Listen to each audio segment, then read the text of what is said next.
believe you me, we can if we want to. So let's stay focused on this. And in his last clip, I want you to listen to how he breaks down as far as the Democrats, this is John Solomon, what he says about the Democrats' meltdown mode after this ruling and the threat that Hakeem Jeffries made on the heels of SCOTUS's ruling in Trump's favor. Check this one out. The Trump administration has gone to the Supreme Court and asked it to rule on whether or not the president can force states to clean up the voter rolls before election day. If not, have a postal service don't deliver their absentee ballots. Whether they can force voter ID, that's a good one. And guess what the Democrats are thinking of doing now? Who knows?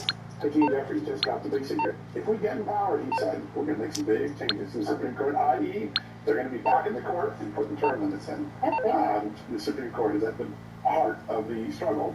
That's in the middle of this election this year between Republicans and the leftists. So Hakeem Jeffries let a secret out of the bag today. So did the Solicitor General. And now, as we know, the Supreme Court's been asked for an emergency ruling on this to get this decided before election day. Yeah. You see, the Democrats don't like the court when it rules against them. But whenever it's a ruling for them, we got to respect the court. Remember under the Biden administration, anytime the ruling came down on anything that was unfavorable to Republicans, we got to respect the court. And how dare this going to be on it? No. Then whenever it wasn't, you had AOC saying we should just, not listen and do go against the Supreme Court.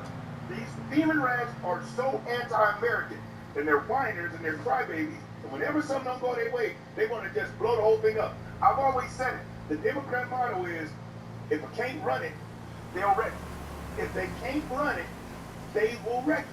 But we're not going to let them wreck it. So I just wanted to bring you that to let you know the mail-in ballot blockade, just like the Strait of Hormuz, is blockaded by the U.S. And we got all types of 16 million barrels or so taken out of there at warp speed.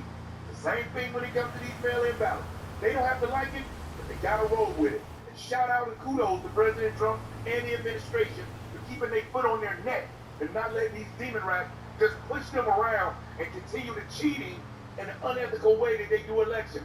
Remember something, in these primaries recently, you had Democrats coming out publicly saying that they saw other Democrats cheating with ballot harvesting. The rapper Luke, who was running for District 30 in Florida, where Debbie Wasserman Schultz won, he came out and said that I believe it was Wasserman Schultz allegedly, or one of his opponents, had somebody going around the seniors saying that they were going to do them a good deed and take their ballot and turn it in. Was getting them people ballots and changing who they were voting for. So the Democrats have come out saying that they busted their comrades, which socialists call each other, mark their comrades, they call their comrades cheap. So what do you think they're going to do in the Republican race? But we got eyes and ears and monitors going to be on them. So we're going to see how it play out. But I just wanted to bring you this. If you stayed and you watched the whole thing, thank you so much from the top and bottom of my heart. I really do appreciate y'all. And I just say thank you so much for the comments you leave, for watching it, for your support. It means a lot. If you haven't already, hit that like button. And if you're not subscribed already, please subscribe. But most importantly, make sure that you stay safe. My thing is, it is what it is. You can't trust none of these Democrat rats or the Republican fucking clowns. You can't trust none of them. Both of them consist of legal, lying lawyers. Just like again, it is what it is. You can't tell me what it ain't. What is up, Sporadics? So today, August 25th, the GTA 6 leaker has leaked 3 more gameplay clips in one day, which is kind of crazy. One of Vice Beach, a nightclub, and a... What is up, Sporadics? So today, August 25th, the GTA 6 leaker has leaked 3 more gameplay clips in one day, which is kind of crazy. One of Vice Beach, a nightclub, and a video game store as well. And as always, Rockstar does take down these clips almost immediately for anybody that posts any little clip or photo of them. So I will not be showing it in this video as usual, but I will be discussing it. So let's start off with the beach clip in Vice City. Of course, discussing shit. Man, all y'all discussing shit. Y'all ain't gonna show the shit. Stop trying to discuss the shit. All you're trying to do is get views. I ain't mad at you, though. But you ain't gonna get me like that, though.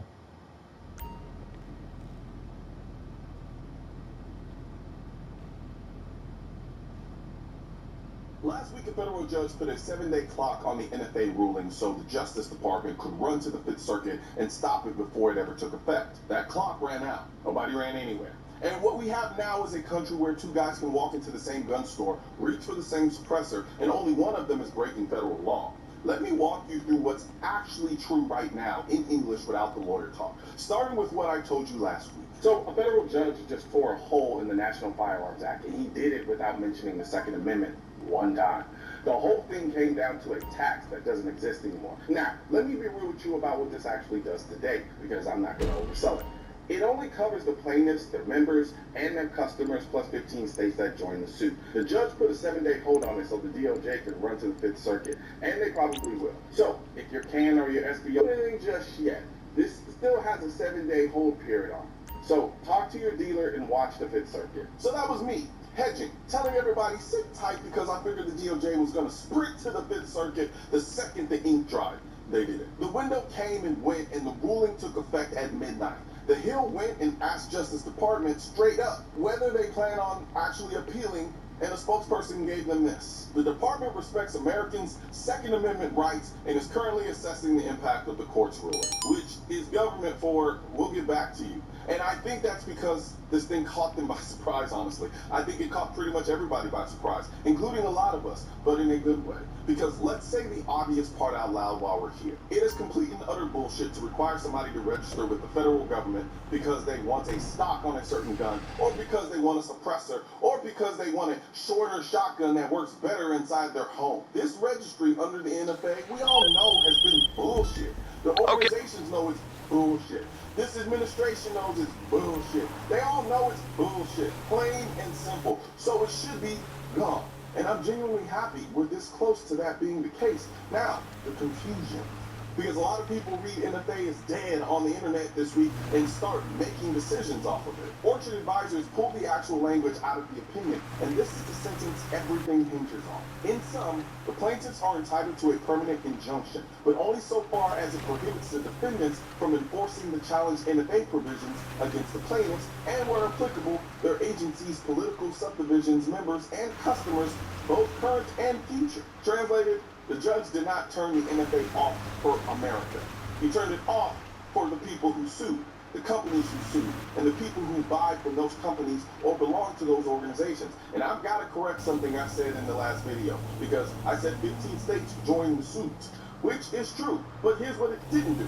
It is important to note that citizens of the plaintiff states are not agencies, political subdivisions, members, or customers. So, living in one of those states doesn't do anything for you personally. The state agency, sure. You, no. Which brings us to the mess sitting on the gun counter right now. Two consumers could walk in the same store and one be entitled to a silencer without NFA registration, e.g. a Gun Owners of America member, and the other individual has to abide by the NFA registration. Same store, same shelf, same can.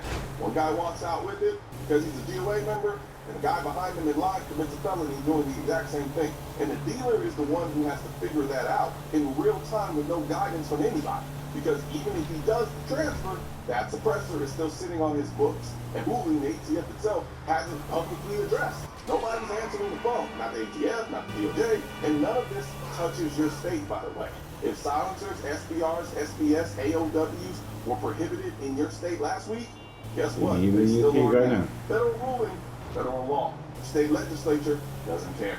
So how long does this limbo last? Federal rules provide the government with a 60-day window from last week's ruling if it still wants to proceed. 60 days. That's the number to keep in your head. The Second Amendment Foundation's Adam Kraut said it about as well as it can be said. While the excitement of the moment is palpable, it is important to remember that the government still has time to appeal the ruling, so it's not quite time to break out the champagne. And look, I ain't mad at the people who saw an opening and went. Some folks looked at this and said, hey, let's go. I'm like, hey, do what you do.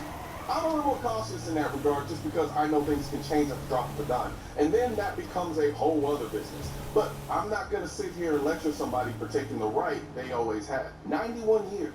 That's how long we've been mailing our fingerprints to the federal government to ask permission for a piece of metal that makes a gun quieter. And if you've ever sat there refreshing e-forms for 8 months waiting on a stamp, you know exactly what that does to you. It wears you down. It's supposed to. A right you have to apply for starts feeling like a favor somebody granted you. But you never bought that, though. You've been saying it out loud at dinner tables while everybody else stared at their plates. That's what the America 2A hat design is that you see right here. Like the graffiti letters, and where the I in America should be, there's a bullet. Because that's the foundation this country got built on. Wear it, and the conversation starts before you open your mouth. We got them in shirts, we got them in hats, as you can see, a bunch of colors and different styles. I'll put a link in the description section of this video for you to check out. Now, here's what I want you to walk away understanding.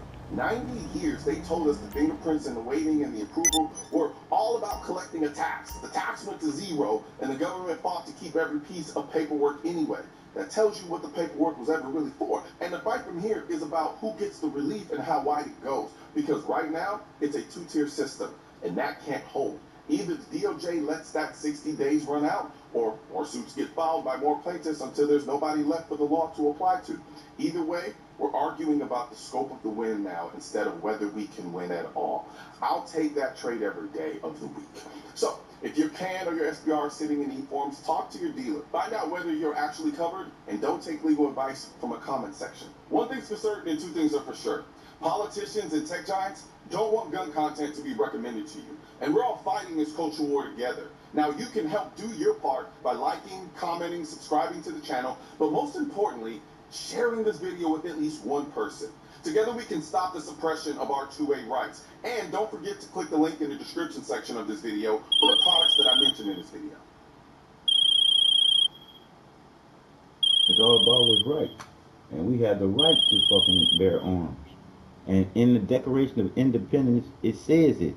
Our right to bear arms should never, and y'all know what never means, never be infringed by nobody. Especially a tyrannical government. I hate to say that fucking word, but especially by your government.